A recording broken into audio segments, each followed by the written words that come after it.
يا مساء الورد، ازيكم حبايب قلبي؟ عاملين ايه؟ يا رب تكونوا بخير.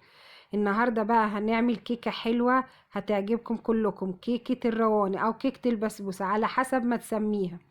اول حاجه هنعمل الشربات معايا ايه؟ 3 كوبايات سكر، عليهم 3 كوبايات ونص ميه.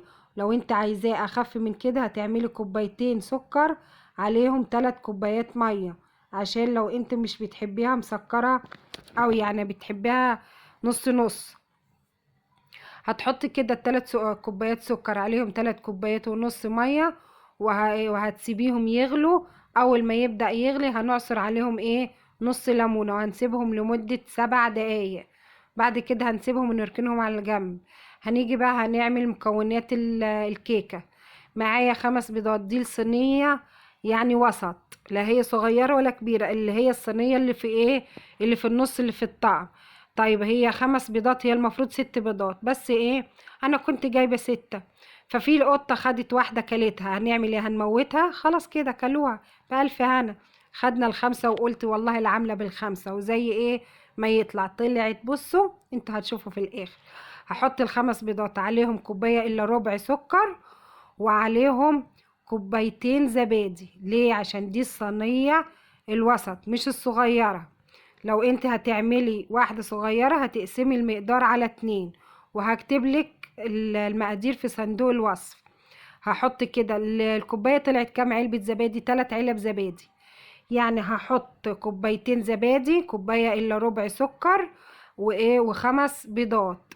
تضربيهم ضربة حلوة في الخلاط لغاية ما يبقى الخليط معاكي ايه؟ هش كده ويديكي لون ابيض.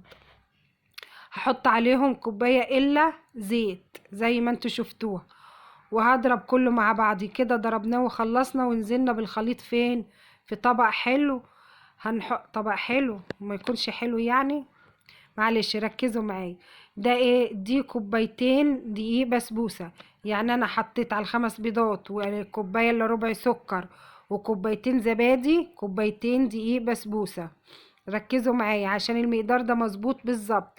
دول كوبايتين الا ربع دقيق. انا قلت ايه؟ ربما ما تاخدش الكمية كلها دي، فانا حطيت كوبايتين الا ربع في الاول دقيق. حطيت عليهم كيس بيكنج باودر ورشة ملح، ونزلت كله مع بعضه في ايه؟ على الخليط. تبدأي تضربي. انا حسيت، شايفين ايه؟ الخليط لسه انسيابي. لا انا عايزاه اتقل من كده. كيكه الرواني مش زي الكيكه العاديه، بتبقى ايه؟ تقيله شويه. فجبت بقى نص كوبايه معايا دقيق، حطيت بالحبه لغايه ما حسيت ان السمك بتاعها اتظبط كده. خدت الربع كوبايه، يعني كانت مظبوطه بالملي وطلعت مظبوطه زي الفل. متحطيش اكتر من كده. يعني معاكي 2 دقيق بسبوسه، و2 دقيق ابيض، و5 بيضات او 6 بيضات، ومعاهم كوبايتين زبادي، كوبايه الا ربع زيت، كوبايه الا ربع سكر، وهتبقى كده مظبوطه زي الفل. هنجيب بقى الصينيه، هنكون دهنينها معلقه سمنه، قطعه زبده، وهترشيها تبطنيها بالدقيق وتنفضيها عشان خاطر ايه؟ الكيكايه ما تلزقش في الصينيه. طب اول ما جيت ابدا عملت ايه؟ طبعا شغلت الفرن على درجة حرارة كام؟ 180، وحطيتها في الشبكة اللي في النص. يعني انا اول ما جيت ابدا واسمي كده وابدا في الكيكايه، شغلت الفرن على درجة حرارة 180. طب انا عندي البوتاجاز بتاعي مفهوش درجة حرارة. هتعملي الزرار على النص، يعني اللي هتعمليه تشغليه على الاخر في الفرن، ولا على ايه؟ ولا على الاول، هتعمليه في النص. وهتشغلي الفرن وهتسيبيه كده. شايفين الكيكايه طلعت عامله ازاي؟ قمر كده، عسل. وكانت زي العسل. وتسقيها الشربات اللي انت عايزاه.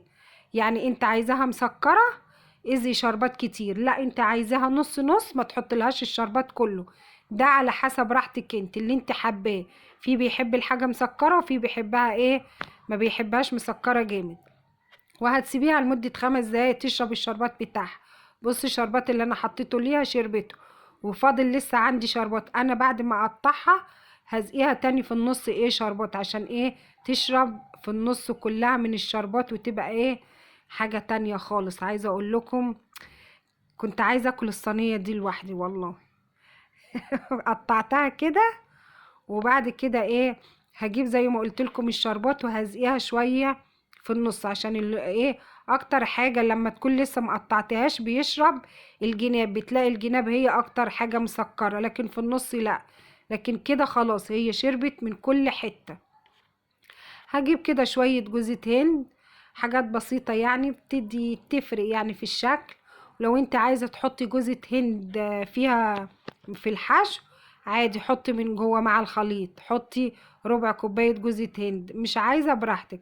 بس اصلا انا عندي ايه اللي فيه ما بيحبش جوزة الهند، وانا عشان كده عملت التزيين. كان ممكن اعمله ايه في كل مربع حبة جوزة هند، بس انا عملت كده عشان خاطر ايه، اللي عايز من غير جوزة هند تطلع له قطعة ما فيهاش جوزة هند، عشان عندي اللي بيحبها وعندي ايه اللي ما بيحبهاش.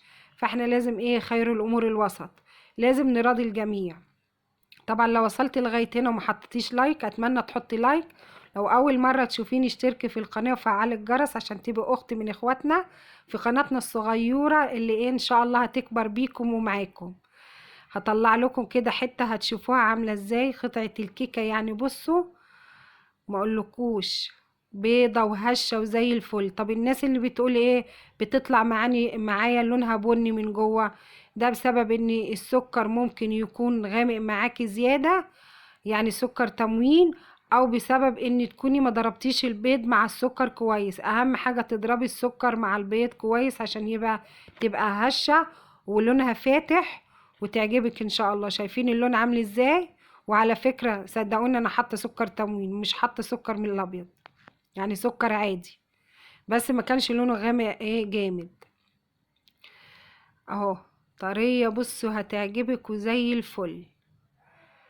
وانا مش حاطه فيها برضه شربات كتير عشان في عندي اللي ما بيحبهاش مسكر جامد، بس بعد كده على فكره حطيت لها شويه شربات تاني بيني وبينكم يعني، عشان انا اللي بحبها مسكره. يا رب الفيديو يكون عجبكم، واشوفكم على خير واسيبكم على خير واقول لكم مع السلامه، باي باي.